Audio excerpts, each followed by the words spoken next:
네, 방금 보신 것처럼 충격적인 신생아 집단 사망의 원인은 아직까지 의문에 휩싸여 있습니다. 이틀 전 이대 목동병원 신생아 중환자실에서는 무슨 일이 있었던 걸까요? 강신업 변호사와 얘기 나눠보겠습니다. 안녕하십니까? 네, 안녕하십니까? 네. 이런 유의 사건은 가장 먼저 이제 의심해 볼 만한 부분이 뭐 병원 내 감염이나 뭐 그밖에 어쨌든 그 의료 사고는 아닐까 뭐 이런 것들을 이제 검토해 보게 되는데요. 네. 어떻게 보셨습니까? 지금 다각적으로 이제 검토를 하고 있는 거죠.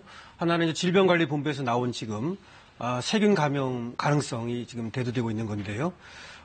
그람 음성균이라는 얘기가 나오고 있는데 이것은 이제 면역력이 떨어진 중증 질환자 또는 신생아에게 그 2차 감염으로 발생하는 그런 어떤 세균성 이라고 합니다. 그래서 네. 요로 감염이라든지 내지는 어떤 폐렴 같은 것들을 일으키는 이런 것인데요.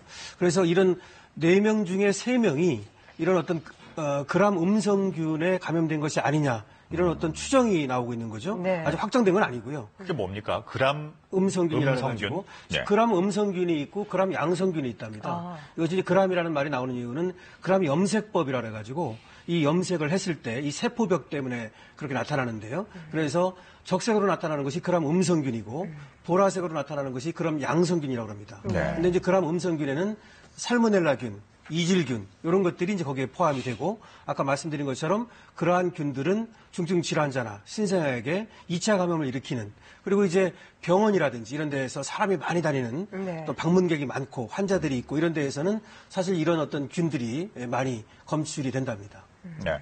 오늘 그 부검이 진행이 됐죠? 네. 원래는 8시 40분부터 진행을 하려고 그랬는데요. 의무 기록이라든지 유족 측의 어떤 또 면담이라든지 이런 것들이 길어지면서 12시가 돼서야 이제 시작을 했습니다. 그래서 지금 차례로 이렇게 지금 부검을 하고 있는데 이 부검 결과는 늦으면 내일 아침, 빠르면 오늘 저녁이 되면 일단은 1차 소견이 나온다고 그럽니다. 네. 신생아 중환자실에 인큐베이터에 있던 그 신생아 4명이 1시간 21분 사이에 잇따라 사망을 했습니다.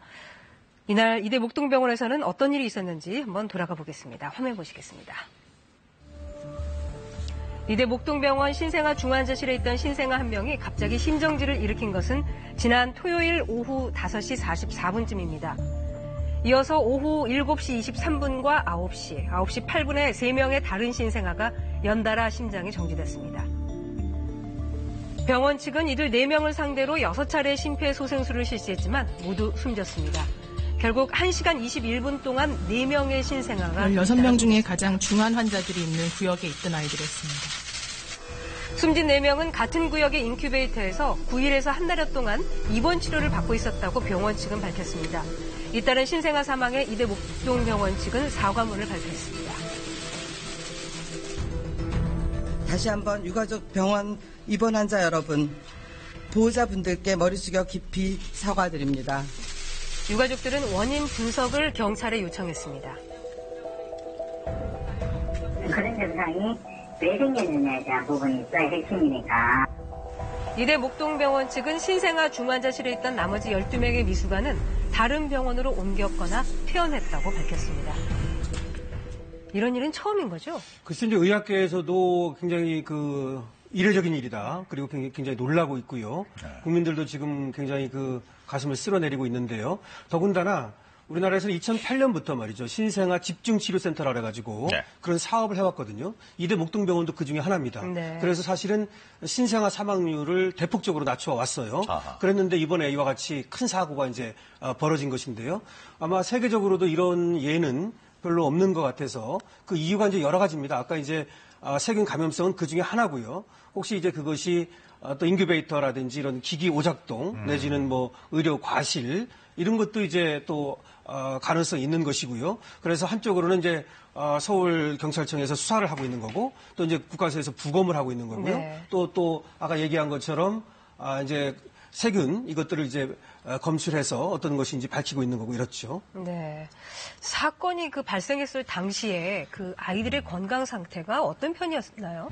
일단 이제 16일 날 사건이 벌어졌거든요. 5시 40분경에요. 그런데 3시쯤에 사실은 아이들에게 좀 문제가 있는 걸로 이 산소가 좀 이제 그 측정이 좀 떨어지는 걸로 봐가지고 그 당시에 그래서 이제 혈액을 채취해서 배양을 했다는 겁니다. 그 4명 중에 3명을 말이죠.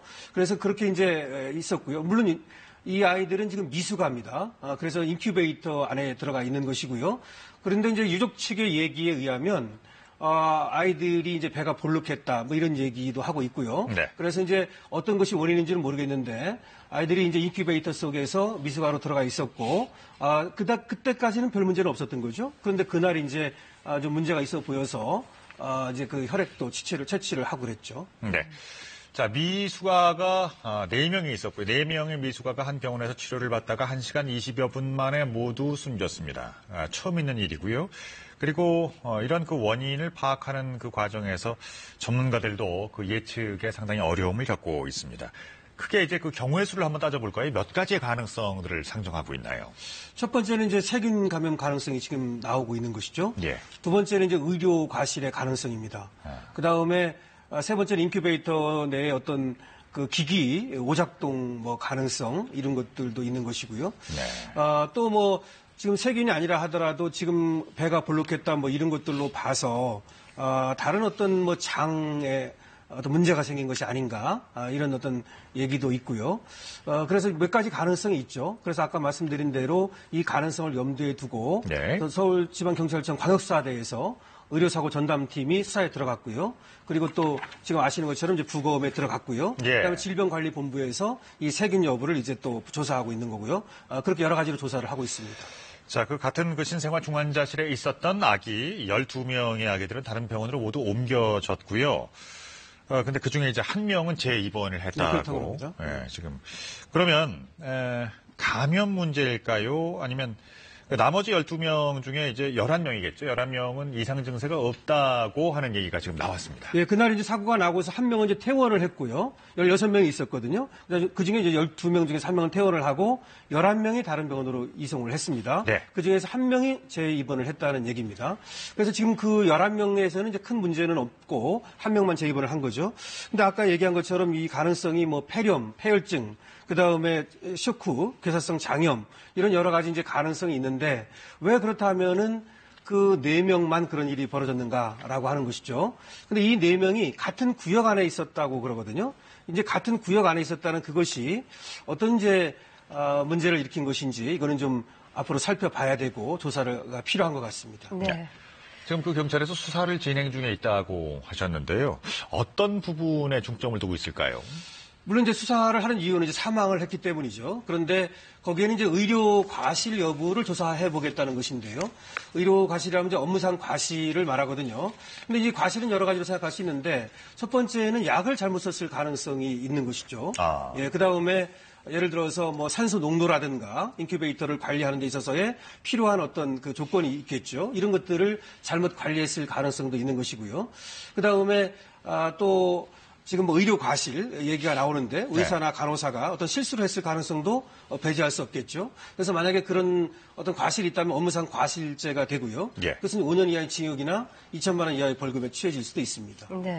일단 이제 부검 결과도 좀 봐야 될 것 같고요. 네. 역학조사 결과도 지금 진행 중이니까 기다려봐야 될 것 같은데 언제쯤 이 조사 결과가 나오게 될까요? 그래서 이제 지금 세균 얘기죠. 이거는 20일까지면 이제 조사가 완성된다고 그러고요. 네. 그 다음에 부검에 들어간 결과는 오늘 저녁 늦게 아니면 내일 아침에 나오는데 완전한 결과는 한 달 걸린답니다. 네. 그래서 그거 이제 1차적인 소견은 이제 바로 나올 수 있겠지만 내리라도 근데 완전한 결과는 이제 한 달 정도 걸려야 나오고 근데 여기서 대해서 이제 질병관리본부에서 역학조사가 들어갔죠. 네. 중요한 것은 이것이 이제 역학조사가 중요한 것 같아요. 왜냐하면 이것이 만약에 전염병일 가능성도 또 배제할 수 없는 것이고요. 네. 그렇기 때문에 혹시 이것이 이제 다른 데로 퍼져나갈 가능성이라든지 확산될 가능성 이런 것들 때문에 질병관리본부에서는 촉각을 곤두세우고 있는 것이죠. 네. 예.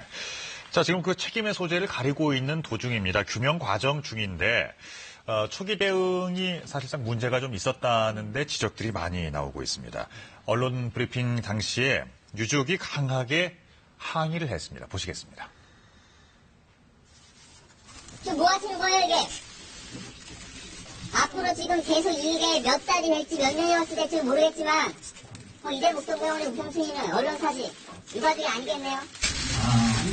그건 절대 아니고요. 저희가 그건 절대 아닌데 왜 지금 첫 단추부터 이렇게 끼시죠? 다시 한번 사과 말씀드리고 향후 브리핑을 할 예정이면 유가족 4명 모두에게 연락을 해서 몇 시에 어디에서 하니까 와 달라. 유가족 자리도 마련해야 되는 거 아닙니까?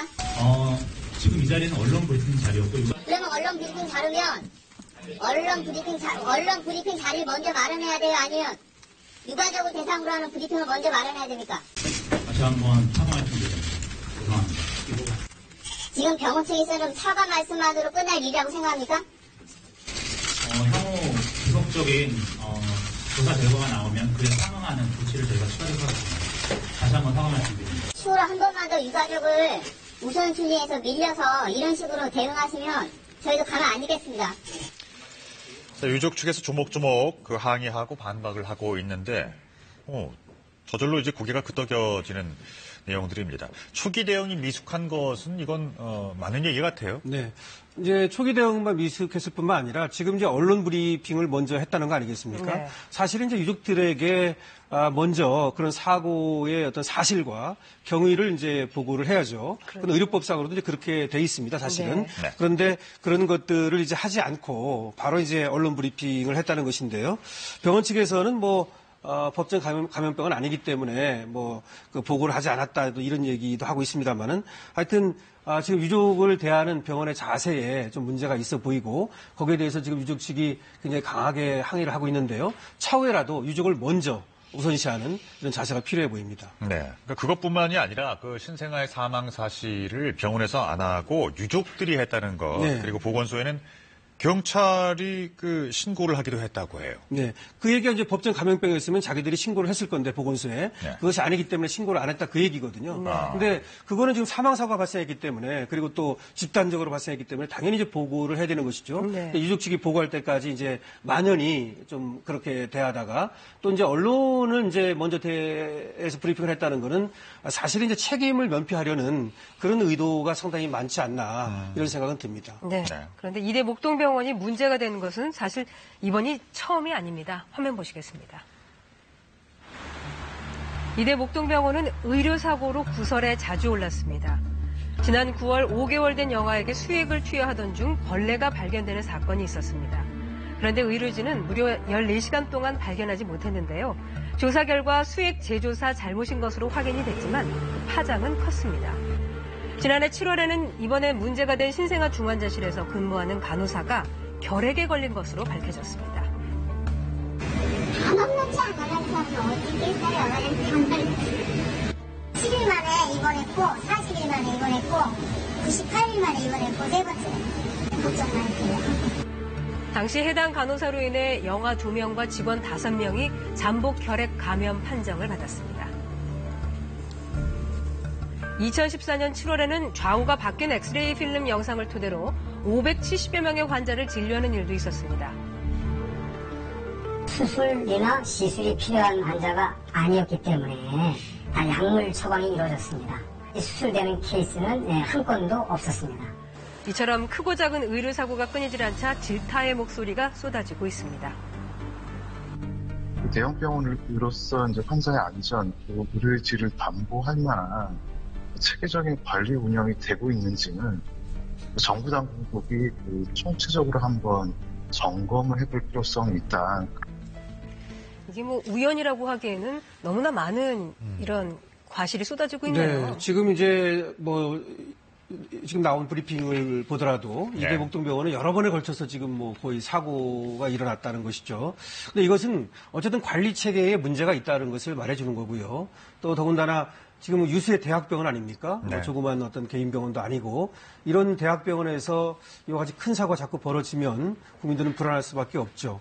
더군다나 지금 산모들이 이제 나이가 많아지면서 말이죠. 미숙아들이 많이 태어나고 있거든요. 네. 그래서 앞으로 더군다나 저출산 문제와 관련해서 정부에서도 이 미숙아 집중 치료센터까지 만들어서 지원도 해주고 많이 하고 있습니다. 그런데 이와 같은 사고가 벌어지게 되면 앞으로 이제 국민들도 그렇고 임산부들은 말할 것도 없고요.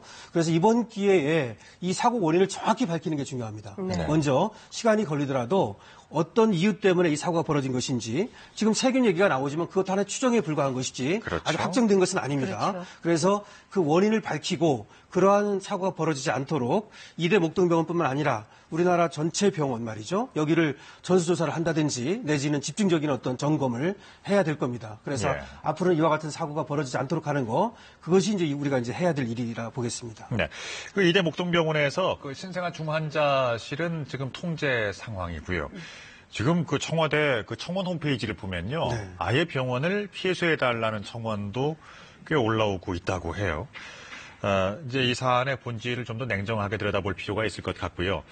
지금 그 대통령 표창을 받은 사실을 이제 플랜카드로 이제 자체적인 이제 그 철거를 하고 있는 현수막을 모습들을. 철거하는 네. 모습입니다. 근데 이제 그 사건 수임 과정에서 이런 비슷한 류의 사건들이 종종 있나요? 이거는 좀 후진국형 사실은 사건들이죠. 왜 네. 그러냐면 아까도 나왔지만 그 간호사가 결핵이 걸리는 사실도 모르고 그 근무를 하다가 영아 2명한테 또 이렇게 옮기고 뭐 이런 일도 있었고요. 네. 그다음에 수액에 벌레가 들어간 것도 모르고 또 이렇게 수액에 그런 경우도 있었고요. 이런 것들은 조금만 관리를 하면 충분히 막을 수 있는 거 아니겠습니까? 아까 엑스레이 뭐 뒤바뀐 것도 그렇고요. 그래서 이런 것들은 기본적으로는 관리 체계가 잘못됐다고 봅니다. 네. 그래서 이번 기회에 아마 이대 목동병원에서도 지금 병원 폐쇄 청원까지 나오니까 수뇌부를 비롯해서 전면적인 쇄신을 해야 되지 않을까 싶고요. 다른 병원에서도 이걸 갖다 타산지석으로 삼아서 이번 기회에 한번 점검을 하는 게 필요하겠죠. 네. 여기까지 말씀 나누겠습니다. 지금까지 강신업 변호사와 함께했습니다. 고맙습니다. 고맙습니다.